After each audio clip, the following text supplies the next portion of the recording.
1 litre Tamil பசும் நெய் வாங்கி 250 கிராம் பால்கோவா மற்றும் கீ செயின், கீ ஸ்பூன் இலவசமாக பெறுங்கள். கமல் சார் பண்ணாருன்னா அது ஒரு மாதிரி காமெடியா இருக்கு. இப்போ ரஜினி சார் பண்ணா அது ஒரு மாதிரி வித்தியாசமா இருக்கு. ஸோ எல்லாருக்குள்ளேயும் ஒரு ஹியூமர் சென்ஸ் இருக்கு. மேக்கப் ரூம்ல இருக்கும்போதே நான் வந்து சிவகார்த்திகேயன் அண்ணாவை பார்த்துட்டேன். ஏய் யார் நீ? நீங்க தான் நான் தான் நீங்க, அந்த மாதிரி கலாச்சி போனோம். திடீர்னு பார்த்தா எனக்கு வந்து எப்படி ஸ்டவ் கூட பற்ற வைக்க தெரியாது. அந்த மாதிரி தான் சமையல ஒரு மேக்ஸ் மாதிரி தான் கற்றுக்கிட்டேன் அங்கே போனோன்னே. ஐபிஎல் நீங்க ஒரு side, RJ Balaji sir side தான். நான் அவர் சைடு. இப்போ தோனி சார் வரும்போது நம்ம சொல்ல போகிறோம், தலைவன் வராரு. நம்ம வீட்டிலேருந்து வந்தவொடனே ஒரு மாதிரி ஆயிடுச்சு.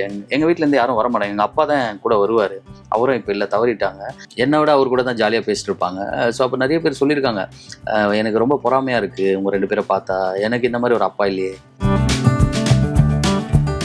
வணக்கம் டெலிவிஷன் வியூவர்ஸ் அவர்களே, இன்னைக்கு நம்ம யாரை பார்க்க போறோம் அப்படின்னு பாத்தீங்கன்னா, இப்போ ரீசெண்டா வந்து நம்ம வெள்ளித்திரையில கலக்கிட்டு இருக்க லப்பர் பந்து படத்துல அப்படியே கமெண்டேட்டரி சொல்லியே பிஜிஎம்மே இல்லாம அசத்திருப்பாரு. வேற யாருமே இல்ல, நம்ம ஆதித்யாக்கு வந்துருந்தா. வணக்கம். வணக்கம், எப்படி இருக்கீங்க? நல்லா இருக்கேன்.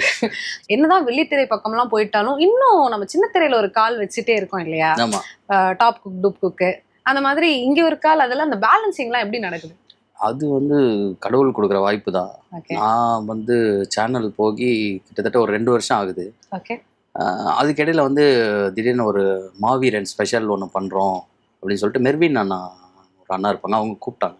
ஸோ அப்போ போனது தான். அப்புறம் சிவகார்த்திகேயன் அண்ணா அந்த இன்டர்வியூவாக இருக்கட்டும், மனசாட்சி பண்ணோம் இல்லையா, அப்புறம் மிஸ்கின் சார் இருக்கார் இல்லையா, அவரோட மனசாட்சியாக பண்ணது.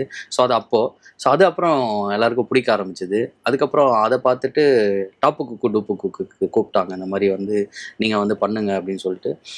ஓகே நான் பண்ணுறேன். ஏன்னா வந்து அந்த ஷோக்குன்னு ஒரு ஆடியன்ஸ் இருக்காங்க. ஸோ வந்து நிறைய பேர் இருக்க இடத்துல நம்ம போய் எல்லாரையும் சிரிக்க வைக்கணும்னு ஆசை.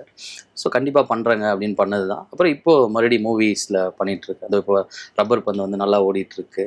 ஸோ அது மாதிரி 2 அதாவது என்னென்னா, நம்ம எங்கே போகிறோம் என்ன பண்ணுறோன்றதுல எல்லாரையும் சிரிக்க வைக்கிறோமா அப்படின்றது என்னுடைய மைண்டில் வந்து இருக்கும். ஸோ அது எந்த இடமா இருந்தாலும் சரி, சின்ன திரையாக இருந்தாலும் வெள்ளி திரையாக இருந்தாலும் இல்லை வந்து யூடியூபாக இருந்தாலும் எதுவாக இருந்தாலும் நான் போனால் அந்த இடத்துல கலகலன்னு இருக்கணும்னு நான் பார்ப்பேன். அப்படின்றதுல ரொம்ப தெளிவா இருக்கீங்க. உங்களோட கெரியர் அதெல்லாம் நீங்க எங்க இருந்து ஆரம்பிச்சீங்க? நான் ஃபர்ஸ்ட் குழந்தையா ஆரம்பிச்சேன். அப்புறம் எனக்கு பேர் வச்சாங்க. அப்புறம் கொஞ்சம் கொஞ்சமா அப்படியே. ஓகே, குழந்தையா ஆரம்பிச்சீங்க, அதுக்கப்புறம் ஸ்கூல் போனீங்க. அப்புறம் இல்ல ஆரம்பிச்சது வந்து எனக்கு வந்து நான் 2013. ஸோ அப்போ அதுக்கு முன்னாடியே எனக்கு தெரிஞ்சிச்சு நான் இது இன்னமோ காமெடியான ஆக போறேன்றது எனக்கு ஓரளவுக்கு தெரியும். உங்களுக்கு அதுதான் வந்து இன்ட்ரெஸ்டாவே இருந்துச்சா? ஏன் ஹீரோலாம் ட்ரை பண்ணணும்னு? இல்லை எனக்கு எப்படின்னா, நான் இருக்க இடம் கலகலன்னு இருக்கணும்னு தான் நான் ஃபீல் பண்ணேன். எல்லாரையும் கலாச்சி ஜாலியாக பேசி. சிவானா கூட வந்து கலகலன்னு வச்சுப்பாரு. இல்லை அவர் இப்போ ஹீரோ ஆலையா? இல்லை அப்போ ஒருவேளை அந்த மாதிரி கூட ஆகலாம். நம்ம அது நீங்களும் ஒரு அடுத்த ஹீரோ ஆகிறதுக்கு இல்லைங்க. இப்போ சூர்யா அண்ணா ஹீரோ ஆயிட்டாங்க, யோகி பாபா நான் நடிச்சிட்டு இருக்கேன். அப்படி கிடையாது. ஒரு கதையில் நம்ம நாயகனா ஆகணும்னு கரெக்டாக இருந்ததுன்னா அது கண்டிப்பாக பண்ணலாம். எனக்கு வந்து என்ன பண்ணாலும் என்டர்டெயின் பண்ணுன்றது மட்டும். நான் த்ரில்லர் பண்ணாலும் சரி, ஆக்ஷன் பண்ணாலும் சரி, எதுவாக இருந்தாலும் மக்களை வந்து போர் அடிக்காமல் என்டர்டெயின் பண்ணணும். அந்த ஒரு 2 மணி நேரம் வந்து 2.5 மணி நேரம் அவங்க வந்து ஜாலியாக இருந்துட்டு போகணும். ஏதோ ஒரு விஷயத்த வந்து அவங்க எடுத்துகிட்டு போகணும். அவங்க வந்து என்னை திட்டிட்டு போகக்கூடாது. அது மட்டும் என் மைண்டில் இருக்கும். ஸோ அப்படி தான் பண்ணுறது. அந்த மாதிரி கெரியர் ஆரம்பித்தது வந்து அதான் சின்ன வயசுலேயே தெரிஞ்சுது. ஏதோ ஒன்று பண்ணுறோம், இது மாதிரி காமெடியாக இருக்குது. ஸோ காமெடி ஆக்டர்ஸ்லாம் நிறைய எனக்கு பிடிக்கும். கவுண்டமணி சார், செந்தில் சார், அதுக்கப்புறம் வடிவேல் சார், நாகேஷ் சார், தேங்காய் சீனிவாசன் சார், பாலையா சார், எல்லாருமே பார்ப்பேன். ஸோ எல்லாருமே என்னென்ன பண்ணுறாங்கன்னு. அதுக்கப்புறமா நான் அதை ப்ரொஃபஷனாக மாற்றினோன்னே ப்ரொஃபஷனலாக பார்க்க ஆரம்பித்தேன். ஃபர்ஸ்ட் அதை ரசிக்க ஆரம்பித்தேன். அதுக்கப்புறம் இவங்க இது எப்படி பண்ணியிருக்காங்க அப்படின்னு சொல்லிட்டு. இப்போ சார்லி சாப்ளின்னா அவரு ஒரு பேட்டர்னில் பண்ணுவார். அப்புறம் வந்து லாரல் அண்ட் ஆடி அவங்க ஒரு பேட்டர்ன் பண்ணுவாங்க. அப்புறம் வந்து நம்ம மிஸ்டர் பீன் அவர் ஒரு மாதிரி சிரிக்க வைப்பார். ஸோ வந்து இவங்கெல்லாம் வந்து நம்ம ஊரில் ஒரு காமெடியன்னு பிரம்மானந்தம் சார், அவங்களாம் ஒவ்வொரு நம்ம ஊரில் இருக்க சிரிக்க வைக்கிறவங்க. இப்போ உலகத்தையே சிரிக்க வச்சவங்களாம் இருக்காங்க இல்லையா. ஸோ அவங்களாம் எப்படி பண்ணாங்க அப்படின்ற மாதிரி எல்லாத்தையுமே வாட்ச் பண்ணி கொஞ்சம் ஒர்க் அவுட் பண்ணுறது தான். இப்போ நீங்கள் ரெஃபரன்ஸ்லாம் எடுக்கிறது உண்டு அங்கே இருந்தெல்லாம்? ரெஃபரன்ஸ் இல்லை, பார்த்து இன்ஸ்பயர் ஆகிறது தான். இன்ஸ்பயர் ஆகி அதை இம்ப்ளிமெண்ட் பண்ணுறது. எப்படி பண்ணுறாங்க? இப்போ கமல் சார் பண்ணாருன்னா அது ஒரு மாதிரி காமெடியாக இருக்குது. இப்போ ரஜினி சார் பண்ணால் அது ஒரு மாதிரி வித்தியாசமாக இருக்குது. ஸோ எல்லாருக்குள்ளேயும் ஒரு ஹியூமர் சென்ஸ் இருக்குது. அதை வந்து எப்படி வந்து ப்ரெசென்ட் பண்ணுறாங்க அப்படின்றத பார்ப்பேன். நீங்க அந்த மனசாட்சி அந்த இதுல எல்லாம் அந்த ஷோல எல்லாம் பாத்தீங்கன்னா அந்த மிஷ்கின் சார் ஒரு வாட்டி உங்ககிட்ட சொல்லியிருப்பாரு, என்னோட படத்துல உனக்கு ஒரு சான்ஸ் கண்டிப்பா இருக்கு. அந்த அளவுக்கு நம்ம மிஷ்கின் சார் வந்துட்டு இம்ப்ரெஸ் பண்றதுன்னு பாத்தீங்கன்னா அவர் ஒரு உலகமகா கிரிட்டிக். அவர்கிட்ட நம்ம வந்துட்டு பேர் வாங்குறது ரொம்ப பெரிய விஷயம் இல்லையா? அவர்கிட்டயே நீங்க வந்துட்டு ப்ரோக் த்ரூ அப்படின்றது அது எப்படி இருந்தது அந்த தருணம்? ஆக்சுவலா என்னன்னா அன்னைக்கு வந்து சிவகார்த்திகேயன் அண்ணாக்கு மட்டும்தான் மனசாட்சி பண்றதா ஒரு பிளான் இருந்தது. ஒரு மேக்கப் ரூம்ல இருக்கும்போதே நான் வந்து சிவகார்த்திகேயன் அண்ணாவை பார்த்துட்டேன். ஏய் யார் நீ? நீங்க தான் நான் தான் நீங்க, அந்த மாதிரி கலாச்சி போனோம். திடீர்னு பார்த்தா இவரையும் பண்ணுங்க அப்படின்னு சொல்லிட்டாங்க. ஆனால் அது வந்து பிளாஸ்டாக போச்சு சிவகார்த்திகேயன் அண்ணது. உடனே டக்குன்னு ஒரு இது ஸ்டேஜில் வேற ஒரு பெர்ஃபார்மன்ஸ் பண்ணோன்னா டக்குன்னு நான் ஏறணும். எனக்கு என்ன பண்ணுறதுனே தெரில. சரி ஓகே, பக்கத்தில் ஒரு கண்ணாடி இது மட்டும் கொடுங்க, பாப் அது பார்க்கலாம். ஸ்பாட்டில் ஏறி பண்ணது தான். பட் ஆனால் மிஷ்கின் சார் வந்து என்னன்னா எப்படியே அமைதியாக உட்காந்துட்டு இருந்தார். அந்த ஷோ எல்லாம் பயங்கரமாக காமெடி பண்ணுறாங்க, சிரிக்கிறாங்க. அவர் வந்து அப்படியே பார்த்துட்டே இருந்தார். ஆமாம், எனக்கு வந்து நான் தான் சொன்னால எல்லாத்தையும் ஒரு டாஸ்க்காக எடுத்துப்பேன். இன்னைக்கு இவரை நம்ம சிரிக்க வைக்கிறோம், அதான் நம்ம டாஸ்க்குன்னு சொல்லி தான் உள்ளே போனேன். ஸோ அதை வந்து கரெக்டாக பண்ணியிருக்கேன்னு நினைக்கிறேன். அவரும் சிரிச்சார், பயங்கரமாக என்ஜாய் பண்ணார். அவர் என்னை நோட் பண்ணிட்டே இருந்தார். அந்த சிவகார்த்திகேயன் நான் அது பண்ணும்போது நோட் பண்ணுறேன். அப்போ தான் சொன்னார், இவனுக்கு வந்து ப்ரெசன்ஸ் ஆஃப் மைண்ட்ஸ் அதிகம், இவன் வந்து ஸ்பான்டேனியஸாக அடிக்கிறான்டா, இவன் வேறு லெவலில் வருவான்டா அப்படின்னு சொல்லி ஒரு பெரிய ஒரு ஆள். அவர் வந்து நம்மளை வந்து சொல்கிறது வந்து பெரிய விஷயம் அப்படின்னு சொல்லிட்டு அதுக்கப்புறம் உங்களுக்கு ஏதாவது ஃபோன் பண்ணி பேசினார். அவர் ஃபோட்டோலாம் கேட்டார்.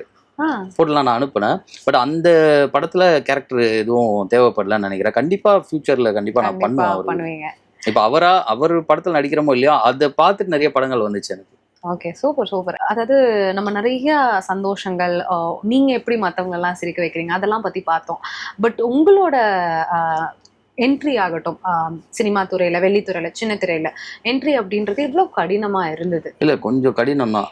ஏன்னா எப்படி சொல்கிறது, எவ்வளோ தூரம் தெரியாமல் வந்து மாரத்தானில் கலந்துக்கிட்ட மாதிரி தான். ஏன்னா அது தூரம் தெரிஞ்சு கலந்துக்கிட்டாங்கன்னா ஓகே, ப்ராக்டிஸ் பண்ணி அவங்க அந்த ஒருத்தன் புதுசாக போய் ஒருத்தன் குதிக்கிறான்னு ஒன்று இருக்குல்ல, என்னடா ஓடிட்டே இருக்கும் இன்னும் வரவே மாட்டேங்குது அப்படின்ற மாதிரி. ஸோ அவ்வளோ கடினமான ஒரு விஷயம் தான். அதனால் அந்த ₹1 காயின் இருக்கும்போதெல்லாம் ஃபோன் பண்ணிவிட்டு போவோம். ஆடிஷன்ஸ்லாம் இருக்கும். எந்த ஆடிஷனாக இருந்தாலும் சரி, டான்ஸு பாட்டு எதை, நான் சினிமாவில் வரணும் அது மட்டும்தான் எனக்கு எந்த வேன்னு தெரியாது. சரி போய் மொக்க வாங்கிட்டு வர்றது, திட்டு வாங்குறது, இப்போ ஏதாவது ஒன்று பண்ணுறது, அங்கே போய் சில பேரை விட்டு பழகிறது. ஸோ இப்படியே கொஞ்சம் கொஞ்சமாக டெவலப் ஆகி ஒரு வாட்டிலாம் வந்து ஒரு கிட்டத்தட்ட ஒரு 4 கிலோமீட்டர் ஓடி இருப்பேன். ஒரு இன்டர்வியூ இது சேனலில் ஒரு ஷோன்னு, அந்த பஸ் வந்து அந்த இடத்துக்கு போகிற பஸ் ஏறாமல் கொஞ்சம் முன்னாடி நிறுத்துகிற மாதிரி பஸ்ஸில் ஏறிட்டேன். ஸோ இங்கேருந்து அங்கே போய் ஆகணும், இன்னும் ஒரு 15 மினிட்ஸ் தான் இருக்குது. என்ன பண்ணதில்லை, ஓட ஆரம்பித்தேன் ரோட்டில். அந்த மாதிரி வந்து ஓடிலாம் போயிட்டு மூச்சு வாங்கிட்டு போயிட்டு அப்படிலாம் பண்ணதெல்லாம் இருக்குது. ஸோ அவ்வளோ வெறி வரணும் பண்ணணும் அப்படின்ற ஒரு இன்ட்ரெஸ்ட். நீங்கள் முதல்ல வாங்கின சம்பளம் ஞாபகம் இருக்கா? சம்பளமே வாங்கலை. சம்பளமே முதல்லலாம் பெருசாக சம்பளம் தரமாட்டாங்க. சம்பளம்னு வாங்கின போது முதல்ல எவ்வளோ ஒரு அமௌண்ட்? நான் ஆக்சுவலாக வந்து என்ன சொல்கிறது, சம்பளத்துக்காக போகல. நம்ம வந்து ஏதாவது ஒன்று பண்ணணும், ஒரு மீடியாவில் வரணும் அப்படின்ற ஒரு வெறி தான். அதனால் அது சம்பளமாக போனால் அது வேற ஒரு இதில் போயிடும். சம்பளமாக இல்லாமல் நம்ம இப்போ எப்படி சொல்கிறது, இப்போ இதுக்கு இவ்வளோதான் விலைன்னு இருக்குல்ல, அந்த விலை நம்மளுக்கு இன்னும் யாரும் தரல. உங்களுக்கான விலையை இன்னும் தர லெவலுக்கு அவங்க இல்லைன்றீங்களா? அவங்க இல்லைன்னு சொல்ல, அதை நானும் எதிர்பார்க்கல, அது ஒரு நாள் நடக்கும்ன்றது தான் விஷயம். உங்களோட டேலண்ட்டுக்கு இப்போ நான் வந்து என்னன்னா, என்னுடைய சம்பளம் என்னன்னா, இன்னைக்கு கை தட்டுறாங்களா மக்கள், அதுதான் எனக்கு வேணும். நான் வந்து சம்பளமாக பார்த்தேன்னா இது எதுவுமே என்னால் பண்ண முடியாது அப்படின்ற ஒரு. ஆமாம், என்னுடைய சம்பளம் வந்து அதுதான் நான் நினைக்கிறேன். சினிமாவாகட்டும், டெலிவிஷன் ஆகட்டும், உங்களை ரொம்ப போட்டு அழுத்தி ரொம்ப இறுக்கமாக நீங்கள் ஃபீல் பண்ணி இல்லைப்பா போதும் அப்படின்ற மாதிரி எங்கேயாவது தோணிருக்கும்? இல்லை, நிறைய நேரத்தில் தோணியிருக்கோம். நிறைய எல்லாருக்குமே தோணியிருக்கோம். என்னடா நம்ம ஓடிக்கிட்டே இருக்கோம், இன்னும் வந்து எதுவுமே நடக்க மாட்டுது அப்படின்னு நம்ம இருக்கும்போது டக்குன்னு ஒருத்தர் வந்து ரோட்டில் கை கொடுப்பார். சூப்பர் சார், நான் உங்கள் ஃபேன் சார், நீங்கள் ரொம்ப அழகாக சிரிக்க வைக்கிறீங்க, நீங்கள் கண்டிப்பாக பெரிய ஆளாக வரணும் சார், நீங்கள் வருவீங்க சார் அப்படின்னு. எல்லா ஃபேன்ஸும் எப்படி கொடுப்பாங்கன்னு தெரியல. எனக்கு இருக்க ஃபேன்ஸ்லாம் வந்து என் மனசுக்கு ஏற்ற மாதிரி பேசணும். நீங்கள் வருவீங்க, நீங்கள் கவலைப்படாதீங்க அப்படின்னு ஒரு ஒரு அசரீதி மாதிரி வந்து சொல்லிட்டு போயிடுவாங்க. அதுக்கப்புறம் அதுக்கு ஏற்ற மாதிரி ஒரு 6 மாதம் ஓட ஆரம்பிச்சிருவோம். ஓகே டன், நம்ம ஏதோ ஒன்று பண்ணிகிட்ருக்கோம், இங்கே நம்மளுக்கும் சப்போர்ட் இருக்குது, நம்ம கண்டிப்பாக வர முடியும் அப்படின்றது தான். இன்றைக்கி வந்து நான் தேட்டரில் வந்து ஃபீல் பண்ணது ரப்பர் பந்தில் என்னென்னா, இப்போ நம்ம வந்து பேசும்போது கை தட்டுவாங்க, வந்து ஏதோ ஒன்று பண்ணால் கை தட்டுவாங்க. என்னை ஃப்ரேமில் காமிச்ச உடனே அந்த இடத்துல ஒரு சலசலப்பு லைட்டாக அப்படியே டக்குன்னு ஒரு அமைதியாக இருந்த இடத்துல ஒரு லைட்டாக ஒரு நம்மளுக்கு தெரிஞ்ச ஒரு பர்சன் அப்படின்ற நம்மால் ஒருத்தன் வந்துட்டான்டா அப்படின்ற ஒரு ஃபீல் இருந்தது. அதுதான் எனக்கு ரொம்ப சந்தோஷமா இருந்துச்சு. அந்த ஒரு விஷயமே போதும். ஒரு ஆமா, என்னன்னா இப்போ வந்து இப்போ ஒரு ஃபேமிலிக்குள்ள போறதுதான மேட்டர். அப்போ அந்த ஃபேமிலிக்குள்ள இப்போ சினிமா ஃபேமிலிக்குள்ள போறோம். அப்புறம் மக்கள் கிட்ட போறது தான் பெரிய விஷயம். அந்த ஸ்க்ரீன் டு அந்த மக்கள் ஆடியன்ஸ் இருக்காங்கல்ல, ஸோ அவங்க மனசுல போறது தானே. அதுதானே ஸோ அப்போ அந்த மனசுக்கிட்ட நம்ம இருக்கோம் அப்படின்றது அப்போ புரிஞ்சுது எனக்கு. எல்லா ஜானர்ஸும் ட்ரை பண்ணி நான் பார்த்திருக்கேன். ஒரு ஆமா. ஆங்கரா, என்ன சொல்றது, ஒரு நார்மல், ஒரு ஸ்பூஃப் என்ன விதமான விதமும் நாங்க பார்த்திருக்கோம். நிறைய சேனல்ஸ்ல பார்த்திருக்கோம் உங்களை. ஆதித்யா ஆகட்டும் அந்த மாதிரி. உங்களுக்குன்னு ஒரு பர்டிகுலர் கேரக்டர் ஸ்கெட்ச் இல்ல இதுதான் என்னோட பாத்வேன்னு நீங்க ஃபிக்ஸ் பண்ணி இன்னும் அடையாதது ஏதாவது ஒண்ணு இருக்கா? இதுதான் நான் எதிர்பார்த்தேன், இன்னும் அது எனக்கு வரல, இதுதான் என்னோட ட்ரீம் ரோல், இல்ல இதுதான் என்னோட ட்ரீம் ஜாப்ன்ற மாதிரி. எனக்கு இதுலயே எப்படின்னா இப்போ நம்ம வந்து ஒரு காமெடி நான் பார்த்து சிரிக்கிறோம்ல. இப்போ கவுண்டமணி சார் காமெடி போட்டால் அப்படியே சிரிக்கிறோம், அவ்வளோ பயங்கரமாக இருக்குது. வடிவேல் சார் பார்த்தா அவ்வளோ சிரிக்கிறோம். ஸோ அந்த மாதிரி நம்மளையும் பார்த்து சிரிக்கணும், எல்லாரும் சந்தோஷமாக இருக்கணும். எனக்கு எப்படி சொல்கிறது, எல்லாருமே ஒருத்தர் என்டர்டெயின் பண்ண எல்லாருமே எனக்கு பிடிக்கும். அந்த மாதிரி ஒரு பிடிச்சவனா நான் வரணுன்றது தான். இப்போது டாப்பு குக்கு டூப்பு குக்கில் வந்து வடிவேல் சார் வந்து பயங்கரமாக பேசினார் என்னை பற்றி. எனக்கெல்லாம் வந்து ஒரு மாதிரி ட்ரீம் மாதிரி இருந்தது. வந்து ஒரு அந்த இடத்துல வந்து அந்த 10 பேர் 20 பேர் நிற்கும் போது கரெக்டாக கூப்பிட்டு இவன் தான் பெரிய டாப்பு குக்கா வருவான் அப்படின்னு சொன்னார். எனக்கு அப்படியே எல்லாரும் என்னை ஒரு மாதிரி பார்த்தாங்க, என்னடா இது திடீர்னு கூப்பிட்டு அவார்டு கொடுத்தா எப்படி இருக்கும், அந்த மாதிரி ஒரு லெஜண்ட் வந்து சொல்கிறாரு. அப்புறம் பட்டு சாரும் நானும் அவரும் உட்காந்து பேசிகிட்டு இருந்தோம். அப்போ சொல்கிறாரு, நீங்கள் வேணால் எழுதி வச்சுங்க, கதிர் வந்து பயங்கரமாக வருவான் பாருங்கன்னு. ஒரு அவ்வளோ பேர் லெஜண்ட் வாயிலேருந்து அந்த வார்த்தை வர்றது வந்து பெரிய விஷயம். எனக்கு ஒன்றுமே புரியல, என்னடா இது இன்னைக்கு என்ன கனவா அப்படின்ற மாதிரி ஒரு மாதிரி கூஸ் பம்ப்ஸ் மூமெண்ட்டுன்னு வாங்கல. அந்த மாதிரி நம்ம வந்து ஒரு லெஜெண்டாக நினச்ச ஒரு ஆள் நம்மளை வந்து பார்த்து நம்மளுடைய ஒர்க்கை பார்த்து அவர் வந்து சொல்கிறாருன்றது எவ்வளோ பெரிய விஷயம். அதுதான் எனக்கு கிடைச்ச பெரிய அவார்டாக நான் நினைக்கிறேன். எனக்கு தெரிஞ்சு அது வந்து லைஃப்பில் பெரிய ஒரு விஷயம். ஆமாம், அதுவும் இந்த டாப் குக் டூப் குக்ல வந்து இந்த ஃபேமிலி ரவுண்ட் எல்லாம் நடந்துச்சு. ஃபேமிலி எல்லாம் எல்லாரும் கூட்டிட்டு வந்தாங்க, நீங்க கூட்டிட்டு போயிருந்தீங்க. ஆமா, அக்கா மாமா வந்தாங்க. அப்ப அந்த ஃபீல்ல எப்படி இருந்தது? அதாவது எங்களுக்கு தெரியவே தெரியாது இந்த மாதிரி வந்து இப்போ இந்த ஷோல திடீர்னு யாருன்னா ஒருத்தர் வந்தா எப்படி இருக்கும், அந்த மாதிரி தான். அப்படிதான் நாங்க வழக்கம் போல போயிட்டு நான் பாகுபலி கெட்டப்லாம் போட்டு போய் டான்ஸ் ஆடிட்டு எல்லாரையும் கலாச்சிட்டு அதே மாதிரி இருக்கு. திடீர்னு பார்த்தா சர்ப்ரைஸ் என்னோன்னா ஃபர்ஸ்ட் ஒருத்தர் வீட்டுல இருந்து அதிர்ச்சி வீட்டுல இருந்து வந்தாங்க. அதிர்ச்சி ஓகே டன்னு.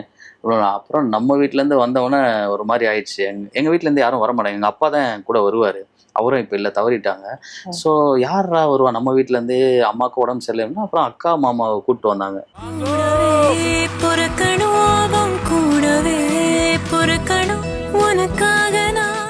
அப்புறம் அதுவே எனக்கு ஒரு மாதிரி, நான் இது வரைக்கும் அழுதுல இந்த இதுலேயும் அதில் வந்து லைட்டாக எமோஷனல் ஆகிட்டேன். அதாவது நம்ம குடும்பத்தை வந்து கேமரா முன்னாடி போய் காமிக்கிறதுன்றது வந்துட்டு எல்லா கலைஞனுக்கும் வந்துட்டு எவ்வளோ ஒரு ரொம்ப பெரிய விஷயம். அது கண்டிப்பா ஒரு அவார்டு வாங்குற ஒரு மேடையா இருக்கும், இல்லைன்னா அதுக்கு ஈக்குவலான நிகரான ஒரு விஷயமா தான் இருக்கும்.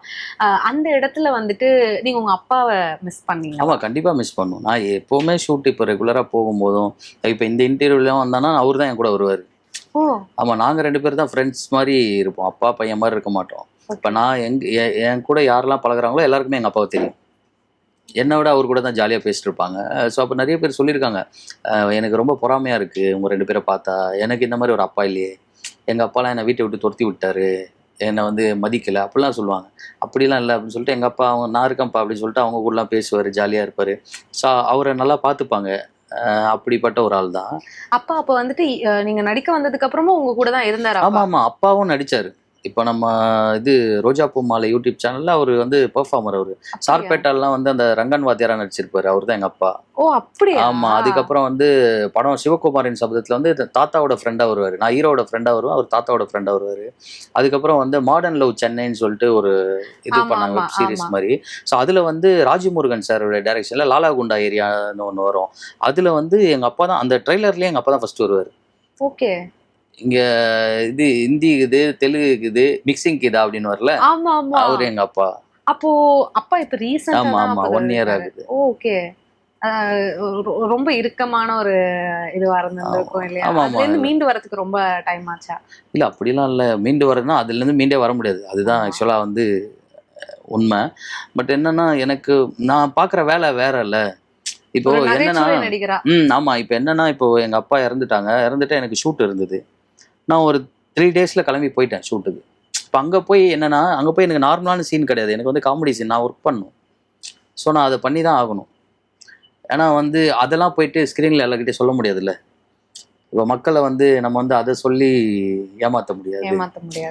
அதனால வந்து நம்மளுக்கு என்ன விஷயமா இருந்தாலும் சரி, நம்மளுக்கு உடம்பு சரியில்லைனாலும் நம்மளுக்கு என்னவா இருந்தாலும் நம்ம ஸ்க்ரீனில் வந்தால் நம்ம ஏதோ பண்ண போகிறோம்னு நினைக்கிற ஆடியன்ஸ்லாம் ஏமாற்றக்கூடாதுன்னு நினைப்பேன். அதுதான் அப்படிதான் நானும் வளர்ந்துருக்கேன், எங்கள் அப்பாவும் அப்படி தான் சொல்லி கொடுத்துருக்காங்க. ஸோ அதுதான் நான் பண்ணிட்டு இருக்கேன். வெரி நைஸ், ரொம்ப அழகா சொன்னீங்க. இன்னும் நம்ம கதிர் சாருக்கு கல்யாணம் ஆகலன்னு கேள்விப்பட்டோம், ஏதாவது காரணங்கள் இருக்கிறதா? இல்ல அதான் எல்லாமே ஒரு டைம்ல நடக்கணும்ல, அந்த மாதிரி டைம் வரும்போது அதுவும் நடக்கும். கல்யாணம் எப்பன்னு தெரிஞ்சுக்கலாமா? 2024 இருக்குமா? தெரியலையே. அதெல்லாம் ஒரு சுனாமி மாதிரிங்க நம்ம வாழ்க்கையில. இன்னும் எப்போ கல்யாணத்தை சுனாமின்ட்டீங்க. ஆமாங்க, அப்படிதானா? இல்ல பண்ணவங்க எல்லாம் சொல்லியிருக்காங்க. பண்ணவங்க எல்லாம் அப்படிதான் சொல்லுவாங்க. நீங்க வரும்போது லைட்டா அலை மாதிரி அப்படியே காலில் வந்து அப்படியே மோதுற மாதிரி இருக்கும். திடீர்னு பார்த்தா அது சுனாமி. ஒவ்வொருத்தர் லைஃப்ல ஒரு மாதிரிங்க. நம்ம லைஃப்ல கண்டிப்பா நல்லதா நடக்கும்னு நினைக்கிறேன், பார்ப்போம். Super super. So top cook dupe குக்ல வந்துட்டு உங்களை வந்துட்டு கவுண்டர் கிங் அப்படின்னு சொல்லுவாங்க. எல்லாரோடையும் நீங்க வந்துட்டு டூப் குக்கா போயிருக்கீங்களா? அதாவது உங்களுக்கும் குக்கிங்ல எதுவும் எக்ஸ்பீரியன்ஸ் இருக்கா? அதெல்லாம் இல்ல, அங்க போயிட்டு கிண்டுறதுதான். எனக்கு வந்து எப்படி ஸ்டவ் கூட பத்த வைக்க தெரியாது, அந்த மாதிரி தான். ஆனா அங்க போயிட்டு கத்துக்கிட்டது உண்டா? இல்ல கத்துக்கிட்டதுலாம் சொல்றது செய்யறதுன்னு இருக்குல்ல. நான் வந்து ஈஸியா வந்து யாராவது சொன்னா அது புரிஞ்சுப்பேன் டக்குன்னு. ஸோ அந்த ஒரு இது இருக்கு. ஸோ அதை வச்சு பண்றது தான். இப்போ ஏதாவது சமைக்க சொன்னா உங்களுக்கு சமைக்கிறத பத்தி ஒரு லெவலுக்கு வந்திருக்கும் இல்லையா? இல்ல சொன்னா சமையல் அது ஆக்சுவலா வந்து சமையல ஒரு மேக்ஸ் மாதிரி தான் கத்துக்கிட்டேன் அங்க போனோன்னே. அது இவ்வளோ பருப்பு போடணும், இவ்வளோ இது போடணும், அந்த இத்தனை கிராம் வந்து இங்கே போடணும், இது வெயிட் மிஷினில் பார்க்குறது. ஸோ இவ்வளோ விஷயம் இருக்குது. அது ஒரு மேத்தமெட்டிக்ஸ் மாதிரி தான். நம்மளுக்கு சின்ன வயசுலேருந்தே மேக்ஸ் வராது. ஸோ அப்போ சமைக்கும் போது இதுவும் ஒரு மேக்ஸ் தான் போல், கரெக்டாக இவ்வளோ அளவு போட்டால் அளவு மீறினா அது தப்பாயிடும். ஸோ அந்த அளவு தெரிஞ்சாதான் சமைக்க முடியும். அது மட்டும் கற்றுக்கிட்டேன். அது கற்றுக்கிட்டீங்க. உங்களுக்கு ரொம்ப பிடிச்சமான ஃபேவரட் குக் அப்படின்னா யார்? ஃபேவரட் குக் வந்து நான் எல்லாருமே தான். எல்லாருமே பிடிக்கும் சொல்லிதான் நாங்க விட்டுற மாட்டோம். இல்ல ஃபேவரட்லாம் இல்ல, எல்லாருமே பிடிக்கும். ஏன்னா எல்லாரு கூடயுமே நம்ம இது பண்ணிருக்கோம். எல்லாருக்குமே ஜாலியா பேசுவோம். நம்ம என்ன சொல்ல, நம்ம கலாச்சா கூட அவங்க ஜாலியா ஏத்துப்பாங்க, ஹர்ட் ஆக மாட்டாங்க. அதே மாதிரி வந்து அவங்க இப்போ நம்மளுக்கு வந்து அது ஜாலியான ஒரு இடம், பட் அவங்களுக்கு வந்து அது ஒரு காம்படிஷன். ஸோ அதெல்லாம் வந்து பொருட்படுத்தாம ஜாலியா பேசி அந்த மாதிரி இருந்தாங்க. எல்லாருமே வந்து ஸ்வீட் தான். அதுல வந்து கடைசியில திடீர்னு பொசுக்குன்னு 2 பேருக்கு டைட்டில் அப்படின்னும் போது அது எப்படி இருந்துச்சு? அது ஆக்சுவலா அது வந்து எப்படி இருந்தது, எங்களுக்கு சந்தோஷமா தான் இருந்தது. ஓகே, ஆனா டைட்டில் வின்னர் 2 பேருன்றது இது வரைக்கும் எந்த ரியாலிட்டி ஷோலயும் நம்ம பார்த்திருக்க மாட்டோம் இல்லையா? இருக்கட்டுமே, 2 குடும்பம் சந்தோஷமா இருக்கட்டுமே, 4 குடும்பம் இருக்கட்டுமே. 4 பேருக்கு நல்லதுன்னா எதுவுமே தப்பு இல்லை. வரைக்கும் இந்த டாப் குக் டூப் குக்ன்றது வந்துட்டு நம்ம கதிர் சார் லைஃப்ல வந்து இன்னொரு பரிமாற்றத்துக்கு கொண்டுட்டு போனதா தான் நாங்க பாக்குறோம். உங்களுக்கு அது எப்படி இருக்கு? இல்லை ஆமாம், என்னன்னா இப்போது நான் தான் சொல்கிறேன்ல, நான் எந்த இடத்துல போனாலும் அங்கே வந்து நான் எல்லோரும் என்டர்டெயின் பண்ணணும்னு நினைப்பேன். ஸோ அங்கேயும் போய் அதான் பண்ணேன். அது மக்களுக்கு பிடிச்சிருந்தது. ஸோ அதனால தான் இப்போ வந்து நிறைய விஷயங்கள் வந்து இன்ஸ்டாகிராம் எல்லாரும் சொல்கிறதுன்னா, இன்ஸ்டாகிராம் தோந்தால் நீ தாண்டா வர அப்படின்ற மாதிரி கட் பண்ணி அந்த விஷயத்த வந்து நிறைய பேர் வந்து மீம் கிரியேட்டர்ஸ் வந்து எல்லாரும் போட்டாங்க. அவங்களுக்கு தான் நான் நன்றி சொல்லணும். ஸோ அவங்க வந்து நல்லா ப்ரமோட் பண்ணாங்க நம்மளை மக்கள் மத்தியில். இப்போது ஆக்சுவலாக வந்து இந்த பேபி மான் ஒரு இது போயிட்டுருக்கு இந்த ஃபைனல்ஸில், அது பயங்கரமாக போயிட்டுருக்கு. ஸோ ஓகே, நம்ம வந்து மற்றவங்களை சிரிக்க வைக்கிறோம்.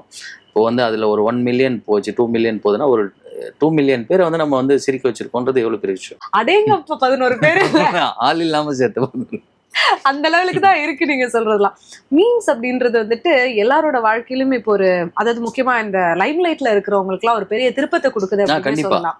அதுலயும் உங்களுக்கு ஃபர்ஸ்ட் யானை ஜோக் கதிர், அப்புறம் கமெண்டேட்டர் கதிர்ல இருந்து இப்போ வந்து சீக்காக்கே நீங்க டஃப் காம்படிஷன் கொடுத்துட்டு இருக்கீங்க இல்லையா? அடுத்து நெக்ஸ்ட் லப்பர் பந்து சீக்கான்னு சொல்லிடலாமா? எப்படி மக்கள் வந்து நம்ம மொக்கையா காமெடி பண்ணி சீப்போன்னு சொல்லாத அளவுக்கு நம்ம பண்ணோம், அவ்வளவுதான். மற்றபடி சீக்காக்கெல்லாம் நம்ம வந்து அவங்கெல்லாம் லெஜெண்ட்ஸ்ங்க. நீங்க வந்துட்டு மீம்ஸ் எல்லாம் பாத்திருப்பீங்க இல்லையா? நீங்க சொன்ன ஒவ்வொரு டேக்லைனும் போட்டு இப்போ எல்லாரும் மீம்ஸ் பயங்கரமா அனுப்பிச்சிட்டு இருக்காங்க. ஐபிஎலுக்கு போங்க, ஐபிஎலுக்கு போங்க அப்படின்லாம் சொன்ன கூப்பிட்டா போக வேண்டியதுதான். நான் தான் சொல்றேன், எல்லாத்துலயும் போய் என்டர்டெயின் பண்ண போறோம், அங்கேயும் போய் பண்ண வேண்டியதுதான் ஜாலியா. ஐபிஎல் நீங்க ஒரு சைடு, ஆர்ஜே பாலாஜி சைடுனா நான் அவர் சைடு, நான் ஒரு சைடுல, நான் அவர் சைடுல பக்கத்துல உட்காந்துட்டு அண்ணா என்ன சொல்றாரோ அதை பேசலாம். அந்த மாதிரி யோசிச்சு பாருங்க, நம்ம லைஃப்ல அப்படி நடக்கணும்னு தான் நல்ல விஷயம் தானே. இப்போ தோனி சார் வரும்போது நம்ம சொல்ல போறோம், தலைவன் வராரு, தலை வராருன்னு சொல்ல போறோம். அது ஆப்பர்ச்சுனிட்டி நம்மளுக்கு கடவுள் கொடுத்தாருன்னா அதை பண்ண வேண்டியதுதான். டூப் குக் எடுத்தோடனே பாத்தீங்கன்னா எல்லாருமே வந்துட்டு டெலிவிஷன் ஜாம்பவான்கள் இருந்தாங்க. இப்போ செம்ம லைம்லைட்ல இருக்கிற ரொம்ப ஸ்டார் ஹீரோயின்ஸ் இருந்தாங்க இல்லையா? அவங்களெல்லாம் நம்ம கலாய்க்கும் போது ஏதாவது அடிசறுக்கி இருக்கா? ஏதாவது அவங்க டென்ஷன் ஆகி? ஆக்சுவலா என்னன்னா, இப்போ எப்படி சொல்றது, இப்போ நம்ம கலாய்க்கிறோம், இப்போ கலாய்க்கும் போது அவங்களுக்கு பிடிச்ச மாதிரி கலாய்க்கணும். இப்போ ஹர்ட் பண்ணுற மாதிரி கலாய்க்கிறன்னு ஒன்று இருக்குல்ல, அது பண்ணக்கூடாது. இப்போ நான் வந்து இப்போ மிஷ்கின் சார் கிட்ட வந்து அவர் வந்து மனசாட்சியாக போகிறேன்னா அவரை பற்றி எனக்கு கொஞ்சமாக தெரியணும். நான் தெரியாமல் ஒருத்தர்கிட்ட போயிட்டு நான் அந்த மாதிரி பண்ணக்கூடாது. நான் வந்து அந்த ப்ராசஸ் மட்டும் நான் மைண்டில் வச்சுப்பேன். ஸோ அவரை பற்றி எல்லாம் தெரிஞ்சனால தான் இப்போ வந்து பொறுக்கி சார் அவன் அப்படின்னோடனே அது அவர் கனெக்ட் ஆகிற ஒரு விஷயம் இல்லை. ஸோ அவர் சொன்ன ஒரு விஷயம், ஸோ அதை அவர் கனெக்ட் பண்ணி விடுறோம். ஸோ அந்த மாதிரி வந்து தெரிஞ்சு ஒருத்தர்கிட்ட பேசணும். தெரியாமல் பட்டுன்னு போய் அவங்கள கிண்டல் பண்ணுறதோ அவங்கள ஹர்ட் பண்ணுறதோ இருக்கக்கூடாது. அந்த வகையில் வந்து எனக்கு ஓரளவுக்கு நான் எல்லாரையும் வாட்ச் பண்ணுவேன். ஸோ அதனால ஹர்ட் மட்டும் பண்ணிடாம. ஆமாம். இப்போ நம்ம நடிக்கிறதுக்கே ஒரு ஹீரோ கூட போய் நடிக்கிறோன்னா அவர் என்னென்ன படங்கள் பண்ணியிருக்காரு, அவர் இன்டர்வியூவில் என்ன பேசுகிறாரு, அவர் பொது வாழ்க்கையில் அவரோட இமேஜ் என்ன, எல்லாமே தெரிஞ்சு தான் நீங்கள் பேசணும். டக்குன்னு போயிட்டு ஒருத்தரை வந்து நம்மளுக்கு வந்து காமெடி வருதுன்னு சொல்லி அவங்கள கலாச்சிடக்கூடாது. அது அவங்கள வந்து ஹர்ட் ஆக்கும், அவங்களோட இமேஜ் உடைக்கும். அது நம்ம பண்ணக்கூடாது. அவங்களோட ஐடென்டிட்டியே மாத்துற மாதிரி எதுவும் பண்ணிடக்கூடாது. அதுல கவனமா அவங்கள வேணா ஹைலைட் பண்ற மாதிரி பண்ணலாம். அதுலதான் நம்ம ஃபோக்கஸ்டா இருக்கணும். வடிவேல் சார் வந்துட்டு எந்த லெவலுக்கு பாராட்டினாருன்னு சொல்லி நீங்க ரொம்ப எமோஷனலா ஓவர்வெல்ம்டா ஃபீல் பண்ணதெல்லாம் சொன்னீங்க. பட் அந்த மாதிரி ரோஃபா மேம் ஆன் செட்ஸோ இல்ல வந்துட்டு உங்களுக்கு வேற யாராவது செலிபிரிட்டி வாக்கின்ல வந்து பயங்கரமா அவங்கள பாராட்டி ஏதாவது நிகழ்வுகள்? காளிதாஸ் ஜெயராம்மா அவரும் வந்திருந்தாரு. அப்புறம் வந்து அதான் அந்த ராயன் டீம் அவங்க வந்தாங்க, அவங்க பாராட்டினாங்க. அப்புறம் சதீஷ் அண்ணா, இப்போது காஞ்சூரிங் கண்ணப்பன், அதுக்கப்புறம் வந்து இப்போ வந்து சட்டமென் கையில் அந்த டீம் அவங்க வந்தாங்க. ஸோ அவரும் பயங்கரமாக பாராட்டினார். எல்லாருமே வந்தவங்க எல்லாருமே எனக்கு அவங்க காமெடிக்கு அது எப்படி சொல்கிறது, அவங்க வந்து ஜாலியாக இருக்கணும் தான் நாங்கள் செட்டுக்குள்ளே வராங்க. ஸோ அவங்கள வந்து என்டர்டெயின் பண்ணணுன்றது நம்மளுக்கு ஒரு கோல் தானே. ஸோ அதையும் பண்ணுறோம். பட்டு சார் நல்லா பாராட்டியிருக்காரு. நீ வரணும்டா, நீ கண்டிப்பாக வருவடா அப்படின்னு சொல்லி அவரும் நிறைய வாட்டி சொல்லுவார். ஸோ அந்த மாதிரி எல்லாருமே, ரவுஃபா மேமாக இருக்கட்டும், அப்புறம் பார்த்திபன் டைரக்டர் அவராக இருக்கட்டும், கதிர் வா இப்படி ஓடு, கதிர் இந்த இது பண்ணுங்க, இன்னைக்கு இப்படி பண்ணுங்க, இவங்களாம் வராங்க கதிர், இதெல்லாம் எதாவது யோசிங்க அப்படின்னு. ஸோ வந்து நம்ம மேலே நம்பிக்கை தான் நான் சொல்லி அனுப்புவாங்க. ஸோ இப்போ ஒரு கிளாஸ் லீடர் கிட்ட சொல்லுவாங்கல்ல, எல்லாரும் பேசாமல் பார்த்துக்கணும், அந்த மாதிரி நம்ம அந்த மாதிரி நீங்கள் ஒரு கிளாஸ் லீடராக இருந்து. கிளாஸ் லீடர்னு இல்லை, நான் கொஞ்சம் வந்து எல்லாருக்கிட்டே போய் ஜாலியாக பேசுவேன்ல. எல்லாரும் என்ன பண்ணுவாங்கன்னா யோசிப்பாங்க, ஐயோ இப்போ இவர் வராரோ, இவர்கிட்ட போய் பேசினா இவர் கோச்சிப்பாரோ, இவர்கிட்ட நம்ம இப்படிலாம் பேசலாமா அப்படின்றதே தெரியாதுல்ல. நம்ம தான் போயிட்டாங்க எல்லாரையும் ஜாலி பண்ணி கூப்பிட்டு வரணும். அப்படி வடிவேல் சார் வந்தப்பெல்லாம் யாருக்கிட்ட, அதாவது அவர் பட் நான் அவர் கையை பிடிச்சி கூப்பிட்டு வரேன் எல்லா டேபிளுக்கும்.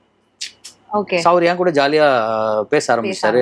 ஸோ அப்போ எல்லாரும் வராங்க, வாங்க இவர் நம்ம, அப்புறம் எல்லாரும் சேர்ந்து ஒன்னா பாட்டு பாடுறோம், ஜாலியா இது பண்றோம். ஸோ அதெல்லாம் இருந்துச்சு. என்னதான் இருந்தாலும் அது ஒரு குக்கரி ஷோ இல்லையா? ஆமா. அதுல உங்களுக்கு யாரோட சமையல் ரொம்ப பிடிக்கும்? சமையல் வந்து அதான் ஒவ்வொரு நாளைக்கு ஒவ்வொருத்தர் நல்லா சமைப்பாங்க. இருந்தாலும் இவங்க என்ன சமைச்சாலும் எனக்கு பிடிக்கும்பா அப்படின்னா பட்டு சார் சமைப்பாரு சைட்ல. அவரு சமைக்க பட்டு சார் சமைச்சா எல்லா உலகத்துக்கே பிடிக்குங்க. ஆமாங்க, அவர் சூப்பரா சமைப்பாருங்க. ஏதோ ஒன்று எடுத்து அள்ளி போட்டு ஏதோ பண்ணிட்டு இருப்பாரு. நானே போய் கலாய்ச்சிட்டே இருப்பேன், என்ன தலைவரா என்ன பண்றீங்க அப்படின்னு, போட வராதுரா இங்க கிட்ட அப்படின்னு சொல்லிட்டு ஸ்பூன்லாம் எடுத்து அடிப்பாரு. ஆனா கடைசியா வந்து அது வந்து அவ்வளோ சூப்பரா இருக்கும். ஏங்க நானே எடுத்துட்டு போய் எல்லாருக்கும் கொடுப்பேன். ரொம்ப ஒவ்வொரு எபிசோடும் அவர் கொஞ்சம் சமைச்சு கொடுப்பாரு அவரு. அது நல்லா இருக்கும். அதே மாதிரி எல்லாருமே மாஸ்டர் சமைக்கிறதும் நல்லா இருக்கும். எல்லாருக்குமே ஒன்னொன்னு, அதாவது அன்னைக்கு ஹைலைட்டா ஒன்று சமைச்சிருப்பாங்கல்ல, பிரைஸ் கொடுப்பாங்களே, அதெல்லாம் வேற லெவல்ல இருக்கும். எப்படா இவங்க இப்படிலாம் சமைக்கிறாங்க, இந்த துறையில இருந்து வந்தவங்க எப்படி இப்படி சமைக்கிறாங்கன்ற ஒரு ஆச்சரியம் இருக்கும். அதாவது எல்லாம் பண்ணிட்டு இருப்பாங்க. ஓ இதுதான் டிஷ் போல இருக்குன்னா அது சின்னதா ஒன்னா இருக்கும் சைட்ல. மெயின் டிஷ்க்கு அப்பதான் வருவாங்க, அனுப்பாங்களா இது மெயின் டிஷ் இல்லையா அப்படின்னு சொல்லிட்டு. நம்ம இதுக்குதான் இவ்வளவு நேரம் தேங்காய். ஆமா, என்னடா இருந்ததுன்னா ரொம்ப, அதாவது எப்படி சொல்றது, ஒவ்வொருத்தரும் வந்து அதுக்காக மெனக்கேட்டாங்க. இப்போ குக்ஸ் வந்து சாதாரணமா இல்லை, அந்த ஒரு வாரம் ஃபுல்லா ப்ராக்டிஸ் பண்ணுவாங்க. அவங்க வந்து ப்ராக்டிஸ் பண்ணாதானே அவங்களால அதை பண்ண முடியும். இப்போ நம்ம ஜெயிக்கணும்ல போட்டியில, அது ஒரு எக்ஸாம் மாதிரி தான் அவங்களுக்கு. நம்ம ஜாலியா அன்னைக்கு ஷூட்டுக்கு போயிடுவோம், பட் அவங்க அப்படி கிடையாது. எல்லாம் வந்து ஃபைனல்ஸ் எல்லாம் வந்து எல்லாம் தொங்கி போயிடுவாங்க. அந்த லெவலுக்கு ஜெயிக்கணும் இல்லையா? டாப் குக் டூப் குக்ல இருந்தவங்க எல்லாருமே வந்துட்டு பெரிய செலிபிரிட்டி, டிஆர்பி ஃபர்ஸ்ட்ல இருக்கிற சீரியல் ஹீரோயின்ஸா இருக்கலாம், ஹீரோஸா இருந்தாங்க. இப்போ சைத்ரா ரெட்டில இருந்து எல்லாருமே அவங்கெல்லாம் வந்துட்டு அவங்களோட காம்பினேஷன்ல ஒர்க் பண்ணும்போது அவங்க இதை போடு அப்படின்னு சொல்லி ரொம்ப டென்ஷன் ஆவாங்க. ஏன்னா அவங்களுக்கு அது ரொம்ப சீரியஸான காம்படிஷன் இல்லையா? அதெல்லாம் எப்படி ஹேண்டில் பண்ணுவீங்க? ஏன்னா நீங்க எல்லாரோடையும் ஒவ்வொரு வீக் காம்பினேஷன்ல இருந்திருக்கீங்க, அதெல்லாம் எப்படி ஹேண்டில் பண்ணீங்க? இப்போ எப்படின்னா, இப்போ ஒரு டீம்னா அதுல ஒரு பையன் வந்து ஜாலியா எல்லாரையும் கலாய்ச்சிக்கிட்டு ஜாலியா என்ஜாய் பண்ணிட்டு இருப்பான். அவன் இருக்கும்போது வந்து எல்லாருக்கும் பிடிக்கும். அவன் அன்னைக்கு ஒரு நாள் ஆப்சென்ட் ஆகிட்டான், அந்த இடமே ஒரு மாதிரி அமைதியாயிடும்ல, அந்த மாதிரி ஒரு பையன் தான் நான் அந்த செட்டு உள்ள. நான் இல்லைன்னா எல்லாரும் சோகமாயிடுவாங்க. அந்த மாதிரி கதிரா ஏதாவது ஒரு கெட்டப் யாருன்னா வராங்களா, இது கதிரா தான் இருப்பான், அவன் தான் வரப்போறான் அப்படின்னு அங்கே ஒரு செல்ல பிள்ளையா சுத்திட்டு இருந்தோம். ஸோ அதனால அந்த ஒரு இதெல்லாம் இல்லை, எல்லாருமே வந்து நான் வந்தா ஜாலியாக ரெஸ்பான்ஸ் பண்ணி என்ஜாய் பண்ணுவாங்க. இவ்வளோ நேரம் ஆக்சுவலா டைம் எப்படி போச்சுனே தெரியல. பயங்கர ஜாலியா ஒரு லப்பர் பந்து எஃபெக்ட்லயே போயிருச்சு. டக்கு டக்கு டக்கு டக்குன்ட்டு பேக் டு பேக்ல அப்படியே எங்களுக்காக நீங்களும் வந்துட்டு சந்தோஷ மழையில நிறைய விஷயத்த அப்படியே பொறிஞ்சு தள்ளினீங்கன்னே சொல்லலாம். ஒரு குட்டி கமெண்டேட்டரி அந்த மாதிரி ஒரு கான்வர்சேஷனா தான் இருந்துச்சு. நிறைய பேசணும், நிறைய நல்லா இன்டர்வியூ பண்ணீங்க. Thank you so much sir. Thanks a lot. இன்னும் நிறைய வெற்றி படங்கள் உங்க கையில வந்து குமியறதுக்கு எங்களோட விகடன் சார்பான வாழ்த்துக்கள். Thank you so much. Thank you. 1 litre Tamil பசும் நெய் வாங்கி 250 கிராம் பால்கோவா மற்றும் கீ செயின் கீ ஸ்பூன் இலவசமாக பெறுங்கள்.